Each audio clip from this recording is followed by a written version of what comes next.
Hello friends, आज की design जो है एकदम यूनिक है और बनाने में उतनी ही आसान है। ठीक है, जो बिगनर्स भी बनाकर रेडी कर सकते हैं। उसके लिए मैंने यहाँ पे पेपर पेस्टिंग का टुकड़ा लिया है जिसकी लंबाई 4.5 इंच और चौड़ाई 4 इंच है। इसको बीच में से फोल्ड करेंगे। ऊपर से हम 1.25 इंच पे निशान लगाएंगे और नीचे से भी 1.25 इंच पे। अब हम जो डिज़ाइन बनाएंगे ये दोनों निशानों के बीच में बनाएंगे। ठीक है, मतलब 3 इंच का ये डिज़ाइन बन के रेडी होगा। अब हमें यहाँ पे इस तरह से डिज़ाइन ड्रॉ कर लेनी है क्योंकि हमें यहाँ पे हार्ट शेप की डिज़ाइन चाहिए। तो अगर हम इस तरह की आधे हार्ट की डिज़ाइन बनाएंगे तभी ये खुल के पूरा हार्ट बन के रेडी हो जाएगा।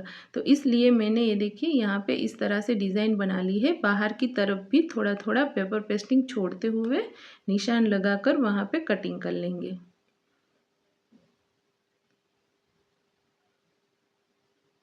अब हमने जो अंदर निशान लगाया है उस पे भी कटिंग कर लेनी है।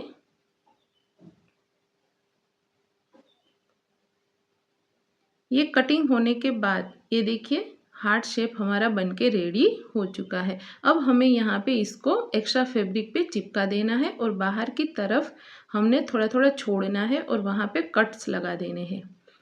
अब मैं यहाँ पे फेविस्टिक से इसको अंदर की तरफ चिपका दूंगी।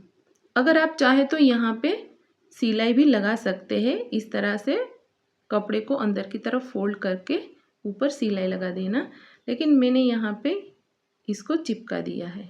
ये देखिए बनके रेडी हो चुका है।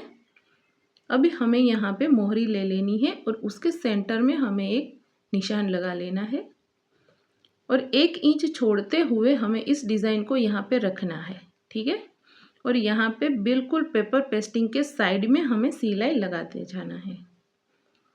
ये सिलाई जो है वो अच्छे से आराम से लगाइएगा। अगर आप बिगनर्स हैं तो पिंस लगाकर पहले डिज़ाइन को अटैच कर ले मोहरी के साथ, उसके बाद सिलाई लगाए ताकि ये जो डिज़ाइन है वो आगे पीछे ना हो। ये सिलाई लगने के बाद एक्स्ट्रा फैब्रिक को बीच में से हम कट करेंगे और हर तरफ छोटे छोटे कट्स लगा देंगे और इस पैटर्न को पीछे की तरफ पलट लेंगे। अच्छे से कोना निकाल लेना है। अगर आप चाहे तो कोई सुई या फिर स्टिच ओपनर से इस कोने को निकाल लीजिए और इसके ऊपर आयरन कर दीजिएगा।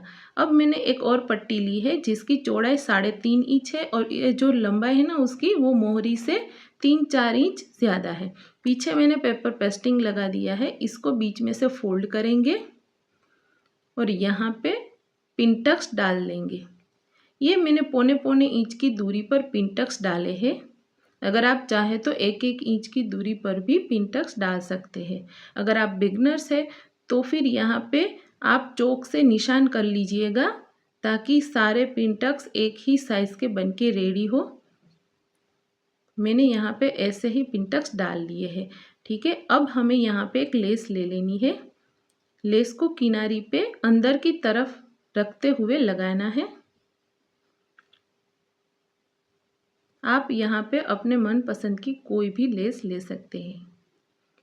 इसी तरह सामने भी हम यही लेस यूज़ करेंगे। ये सिलाई कंप्लीट होने के बाद हम मोहरी ले लेंगे। मोहरी को सीधा रखेंगे और इस पैटर्न को इसके ऊपर उल्टा, और फिर जो सिलाई हमने लेस लगाते वक्त लगाई थी उसी के ऊपर हमें सिलाई लगा देनी है।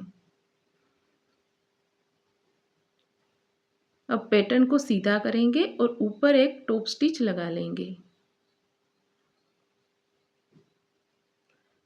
अब मैंने इस तरह की एक फोल्ड करके पट्टी बना ली है। ये देखिए, इसके बीच में इस तरह से पैटर्न को रखते हुए हमें ऊपर सिलाई लगा देनी है। ये सिलाई कंप्लीट होने के बाद इस पैटर्न को हम हाफ बीट से कंप्लीट करेंगे। तो अभी मैं आपको इसका फाइनल लुक दिखाऊंगी। तो ये है इसका फाइनल लुक। अगर आपको मेरी ये वीडियो पसंद आई हो तो इसको लाइक कीजिए और मेरी चैनल को सब्सक्राइब कीजिए। धन्यवाद।